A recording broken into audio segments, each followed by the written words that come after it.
বলছিলাম যে সদবাদে তো দক্ষিণা দিতে হবে, তুমি বরং আমার দোকান থেকে না একটা একটা করে নতুন শাড়ি দিয়ে দাও। কি বলছিস? তোর হলোটা কি? আরে ঠিকই বলছি মা, দেখো না বড় বৌদি সবাই কেমন প্রশংসা করছে, আর ফুল জেঠির মুখটা দেখো একদম ছোট্ট হয়ে গেছে। এটা দিলে না ওনার ধোঁতা মুখ ভোঁতা হয়ে যাবে। কিন্তু সে তো অনেক দামি দামি শাড়ি, দরকার নেই, ছেড়ে দে। আরে দামের কথা তুমি ভেবো না তো। কাকুলি, এই গোডাউনের চাবিগুলো নিয়ে যাও তো, গোটা 10 শাড়ি নিয়ে এসো, মা পছন্দ করে নেবে। মা, আমি বলছিলাম কি, এটা বদ্দিকে পছন্দ করে আনুক না। আজ তো বদ্দি সব করেছে, এই কাজটাও যদি বদ্দি।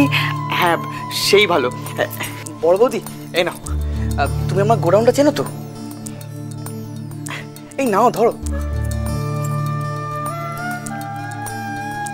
যাও।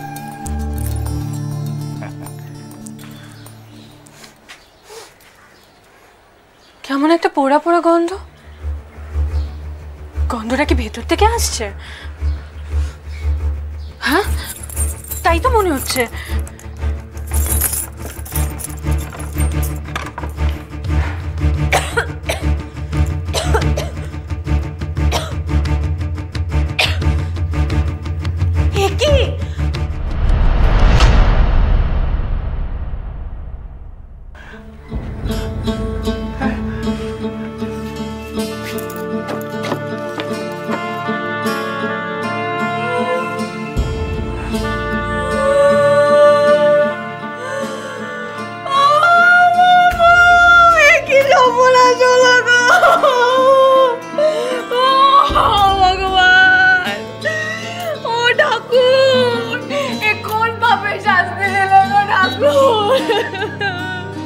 চুপ করো কাকলি, কেঁদো না। এটা ভেঙে পড়ার সময় না, দেখবে সব ঠিক হয়ে যাবে। কিচ্ছু ঠিক হবে না বদ্দি, কিচ্ছু ঠিক হবে না। আমাদের তো সব শেষ হয়ে গেল, সব জ্বলে পুড়ে খাক হয়ে গেল গো। শ্যামা,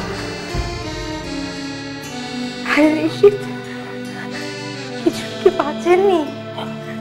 সব পুড়ে গেছে।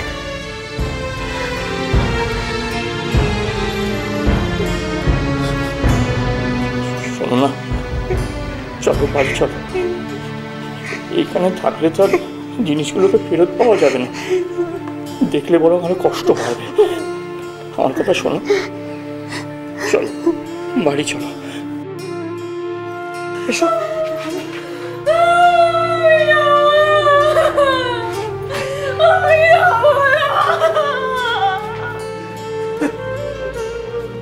শ্যামল, শ্যামল, তুমি তালাটা দিয়ে দাও।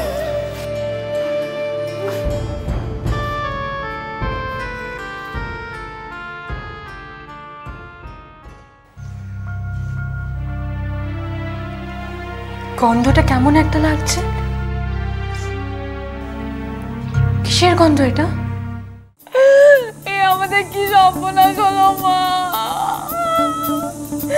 এখন তো আমাদের রাস্তায় গিয়ে দাঁড়াতে হবে।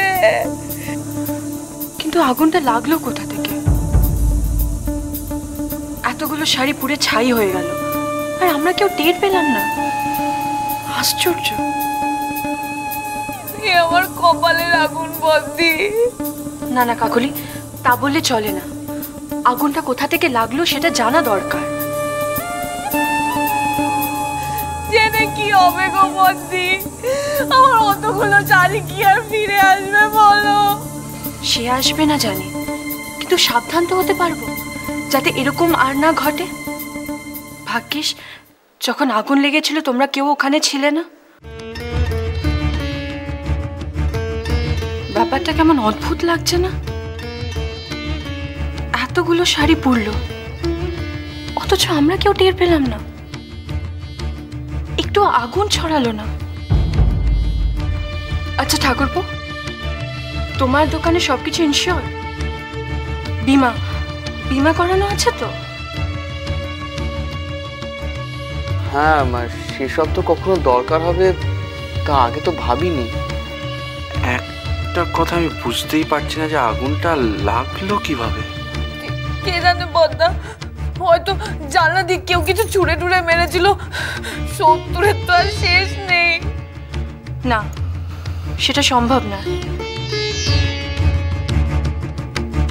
জানলা ভেতর থেকে বন্ধ করা ছিল। আমি নিজের হাতে খুলেছিলাম। আগুন ভেতর থেকেই লেগেছে।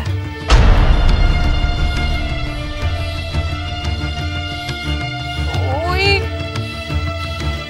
ইলেকট্রিকে কি সব হয় না? Short circuit. হ্যাঁ, ওই হয়েছে বোধহয়। ভগবান, আমি কেন শাড়িগুলো সঙ্গে সঙ্গে পুড়ে গেলাম না গো? তাহলে তো আর এসব দেখতে হতো না। শান্ত হ মেজবউ মা, এসব কথা বলে না। আমি কি করে শান্ত হবো মা?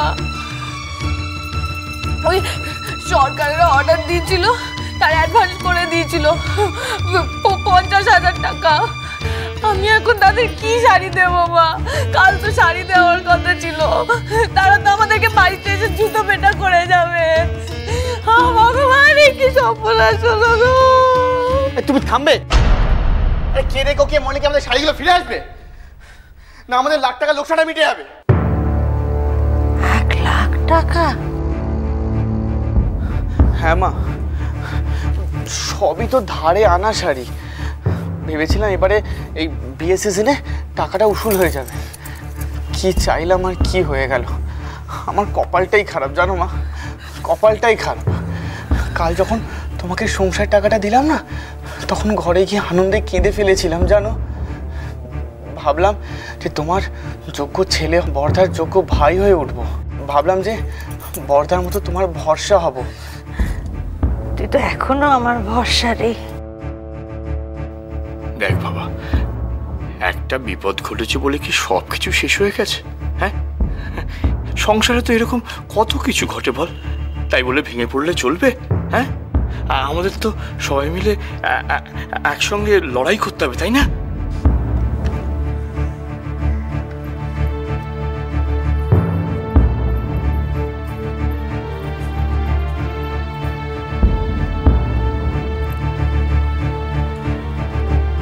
আমি তো আছি তোর পাশে, তুই তো আর একা না। দেখবি আমরা দুজনে মিলে সব ঠিক করে নেব। আর তোর 1 লাখ টাকার লোকসান আমি মিটিয়ে দেবো, তুই ভাবিস না।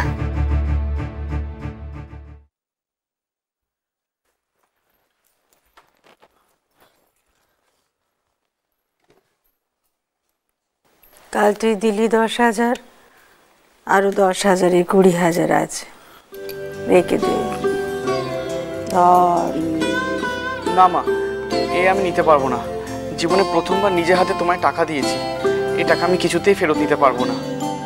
ঢং দেখো, কোথায় ঝট করে টাকাটা নিয়ে নেবে তা না। এটা নিতে আমার নিজেকে খুব ছোট লাগবে মা।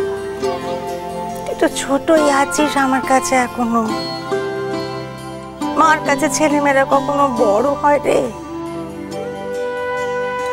যখন তুই ছোট ছিলিস, তো খিদে পেলে, তেষ্টা পেলে, শীত লাগলে যেমন করে বুকে আগলে রাখতো, এখনো তেমন করেই আগলে রাখবো। তুই তো দিয়েছিস, যখন পেরেছিস দিয়েছিস। এখন তোর বিপদ, এটা মা দিল। তুই আবার যখন পারবি তখন দিবি। তুই পারবি, নিশ্চয়ই পারবি, এটা আমার বিশ্বাস। তোর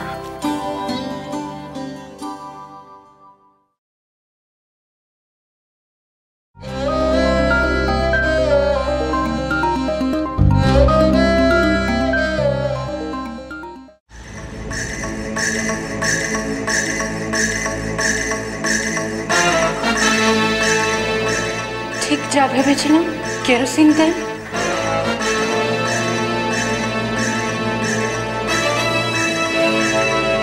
বাঁধ পড়া দেশলাই কাঠি।